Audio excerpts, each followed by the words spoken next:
Voici le M142 HIMARS, un lance-roquette mobile monté sur un blindé léger. C'est lui que Washington s'apprête à offrir à Kiev. Il peut tirer 6 missiles et il a 2 avantages majeurs. Sa précision, ces missiles sont guidés par GPS, et surtout sa portée, 70 à 80 km, de quoi frapper loin derrière la ligne de front, par exemple des dépôts logistiques, tout en étant à l'abri de l'artillerie russe. Ce qui évidemment ne plaît pas à la Russie. Moscou agite le spectre d'une confrontation avec Washington. Il y a clairement un risque qu'un troisième pays soit impliqué. Ce que Kiev honteusement demande à ses patrons, premièrement, cela dépasse toutes les limites de la décence diplomatique. Et ensuite, c'est une provocation qui vise à attirer l'Occident dans la bataille.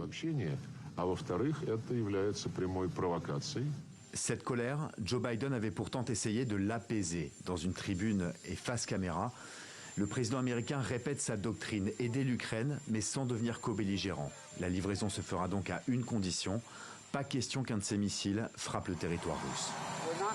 Nous n'allons pas envoyer à l'Ukraine des systèmes de roquettes pouvant atteindre la Russie. Il n'empêche, les lance-roquettes HIMARS permettront de frapper plus loin et plus précisément l'armée russe en Ukraine. C'est exactement ce que Kiev réclamait. L'impact de cette nouvelle arme est incertain, mais selon des experts, elle pourrait rééquilibrer le rapport de force militaire dans le Donbass.